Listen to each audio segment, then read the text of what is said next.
11 जून 2025 को enforcement directorate ने कर्नाटक के बेल्लारी और बेंगलुरु में सुबह सवेरे कांग्रेस लीडर्स पर वाल्मीकि कॉरपोरेशन घोटाले के सिलसिले में छापे मारे।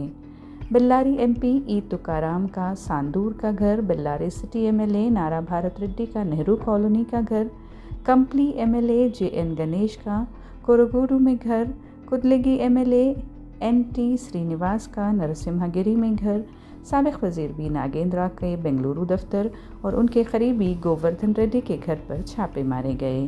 कर्नाटक कबायली बहबूद के लिए मख्तस महर्षि वाल्मीकि एसटी डेवलपमेंट कॉरपोरेशन के 187 करोड़ रुपए के मजमूई फंड से तकरीबन 90 करोड़ रुपए की गैर कानूनी मुंतकली की ईडी तहकीकात कर रही है।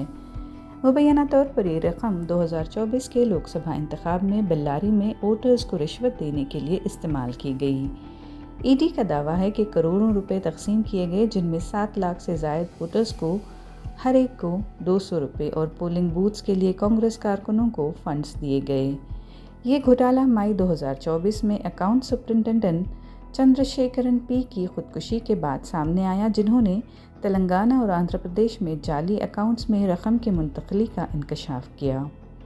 साबिक वजीर बी नागेंद्रा, जिन्हें गिरफ्तार किया गया और बाद में ज़मानत दे दी गई, को मरकज़ी मुलज़िम नामज़द किया गया, लेकिन वो इल्ज़ामात से इनकार करते हैं और मैनेजिंग डायरेक्टर जेजी पद्मनाभ को मौरद इल्ज़ाम ठहराते हैं। नागेंद्रा के मुआविन विजय कुमार गौड़ा ने इंतखाब के लिए रकम तकसीम करने का एतराफ़ किया है। कर्नाटक के वज़ीर आला सिद्धरामैया ने कहा कि हुकूमत ईडी के कानूनी इक़दाम में मुदाखलत नहीं करेगी। तहक़ीक़ जारी है और ईडी इस मनी लॉन्ड्रिंग स्कैंडल की मुकम्मल हद तक जांच कर रही है।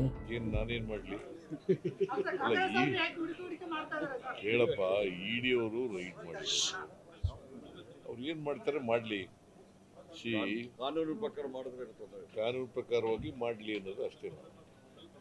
ನಮ್ಮದು ಯಾವುದೇ ಕಾನೂನಿನ ಉಲ್ಲಂಘನೆ ಆಗಿದ್ರೆ ಅದಕ್ಕೆ ಸಪೋರ್ಟ್ ಮಾಡಲ್ಲ.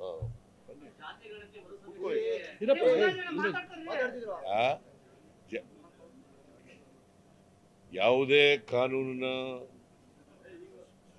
ಅನುಷ್ಠಾನದಲ್ಲಿ ಅಡ್ಡಿ ಬರಲ್ಲ, ಅಡ್ಡಿಪಡಿಸಲ್ಲ.